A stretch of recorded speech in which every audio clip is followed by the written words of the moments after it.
studio. And first of all, Prof, what do you think? What is a protracted... Constantine Wasonga, the UASU Secretary General, said that this is going to be a protracted strike once and for all, and the union actually wants to strike forever. What does that mean? You know, it puts me in a very precarious position to comment. Not really very much for unions, given the fact that I come from a culture where unions are a thing of the past. Unions were there during the Cold War. They played their part. We saw what happened in Poland. We saw what happened in the UK when Margaret Thatcher took over and disbanded some of the unions because they were a predicament to the national economy. But on the other hand, also, when you look at our constitution, and especially the labor laws that allow collective bargaining agreements, I think it's high time the country came in and found out how to address that issue. Whereas I don't believe in trade unions, because the way this gentleman is speaking, I don't know what you said his name is. Constantine Wasonga. Yeah, he's speaking with anger. He's speaking with the emotions. He's speaking with the rhetoric. It's like he's igniting fire. And what he doesn't know are the consequences on the kids who are going to school, even though they have a right in the Constitution to demand what is rightfully theirs and in law. But why can't the government come up and find out a much more coherent and settled issue rather than leaving this kind of society to...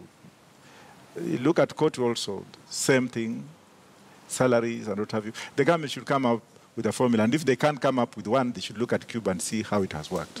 All right, interesting. All right, let's go back to the conversation to do with the Supreme Court, and I want us to talk about the internal memos which were expunged from the court, and you know, both petitions really, and especially the one for Njonjo Moe and Khalifa, were really, you know, basing some of the arguments on those internal memos. Remember the one that Chebukati, you know, sent to Ezra Chiloba asking him to explain some of the things that went wrong with the August 8th election.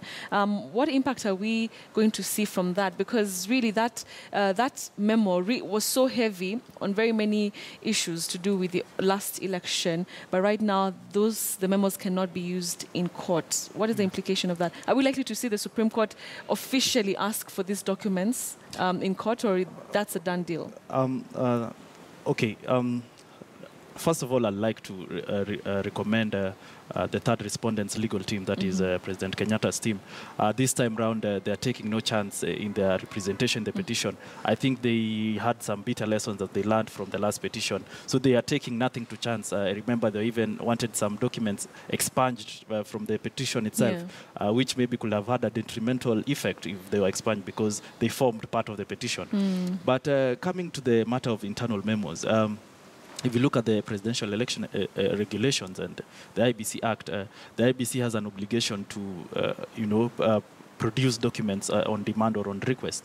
And coming from the third respondent, they had this application that these internal memos be struck out for the basic reason that they were acquired illegally. Which means that the second and third petitioners had not formally requested for these documents. It has a very big impact on my side in that it contained a lot of information, beginning with the chair asking those hard questions to the CEO in terms of the questions: which network was used, the location of the Kim's kit, such like. And part of the memos, I also think includes the letter by the resigned Commissioner Akombe.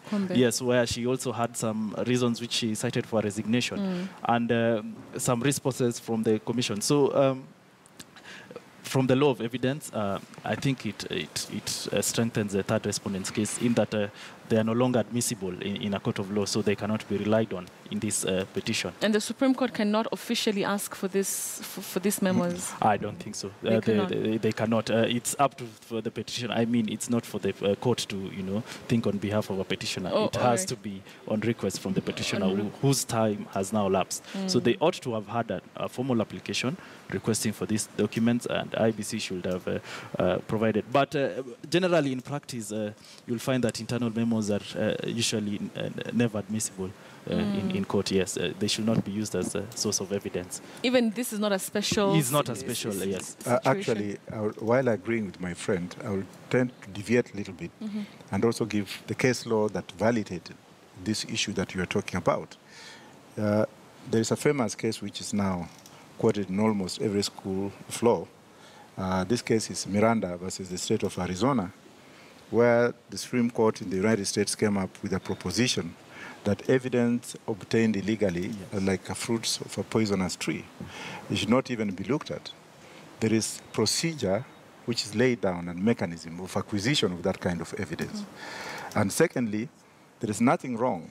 There is nothing wrong with internal memos being subpoenaed in court to be examined, especially and particularly where there is an issue of fiduciary duty and issues of legitimate expectation.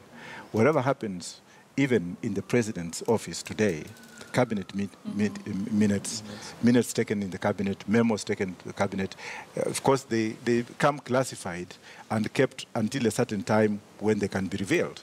But with the new constitution that we have today, there's an article which actually gives the authority for anyone who wants to acquire such kind of information as the Official Secrets Act. You can go to court, apply, and it will be given to you.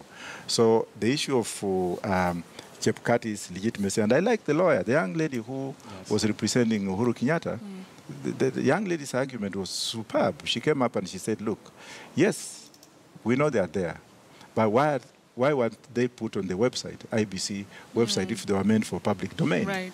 So to some extent, yes, the lawyers have done a good job. With regard to that.